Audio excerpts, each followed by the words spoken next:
जय श्री राम। नमस्कार। आज 132वां एपिसोड 20 जून 1964 20 जून 1964 को आबू पहाड़ पर किया गया प्रवचन। टॉपिक है ज्ञान, ज्ञानी व कर्म।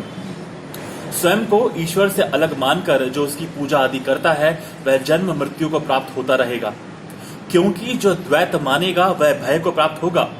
यह जो संसार में कहा जाता है कि ईश्वर की भक्ति आदि करो अथवा उसका नाम जाप करो, तो यह सिर्फ लोगों को प्रेरित करने के लिए है कि जब तक कि वह यह समझे कि पार ब्रह्म परमेश्वर वह स्वयं ही है, मन को अस्थि भांति प्रिय स्वरूप दिखाते रहना चाहिए।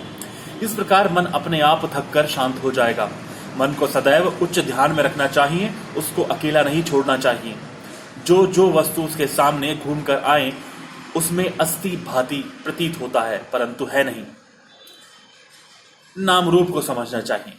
रेगिस्तान में पानी प्रतीत होता है परंतु है नहीं, वैसे ही नाम रूप वाला जगत प्रतीत होता है परंतु है नहीं। स्वप्न की सृष्टि देखते हुए भी मिथ्या है अर्थात असत्य है। लहरों को छोड़कर उसके आधार पानी को देखो, जेवरों को छोड़कर उसके आधार सोने को देखो। मिट्टी रूप है, बर्तन मिट्टी का ही रूप है। वैसे जगत ब्रह्म का ही स्वरूप है। जल तथा लहरों में कोई भेद है क्या? मिट्टी व मिट्टी से बने बर्तनों में कोई भेद है क्या? सोने व गहनों में कोई भेद है क्या? नहीं। वैसे ब्रह्म व जगत में भी भेद नहीं है, एक ही ब्रह्म है। फिर आकाश की भांति असंग भी है, क्योंकि आकाश सबको धारण कर रहा है तो भी असंग है। सूर्य का प्रकाश सब पर पड़ रहा है परंतु असंग है।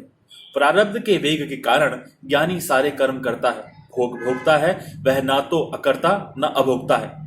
ज्ञानी को कोई लेप नहीं लगता, वह निर्लेप है। चाहे योगों से अज्ञान हो फिर भी ज्ञान 3 पलों में हो सकता है। जैसे प्रकाश होने से एकदम अंधकार दूर हो जाता है, वैसे ही एक पल में श्रवण करके, दूसरे में मनन करके, तीसरे में निध्यासन करके दृढ़ निश्चय द्वारा ज्ञान हो सकता है, परंतु हृदय शुद्ध होना चाहिए। शरीर व नाम का अभिमान त्याग कर आत्म अभिमान रखना चाहिए, जैसे बाकी आत्म अभिमान ही रहे। अब यदि आपसे कोई पूछे कि आपका नाम क्या है, चाहे सर पर गीता रखे तो भी कहोगे कि मेरा नाम घनश्याम है, यानी कि जो भी आपका नाम।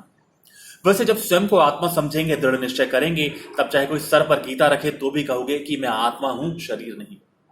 ज्ञानी का शरीर प्रारब्ध अनुसार चल रहा है, उसे कोई भी इच्छा अथवा वासना नहीं है, उसे कोई भी इच्छा उत्पन्न नहीं होती है, वह प्रारब्ध अनुसार व्यवहार कर रहा है। पार ब्रह्म के अतिरिक्त दूसरी तुच्छ मात्र भी वस्तु नहीं है।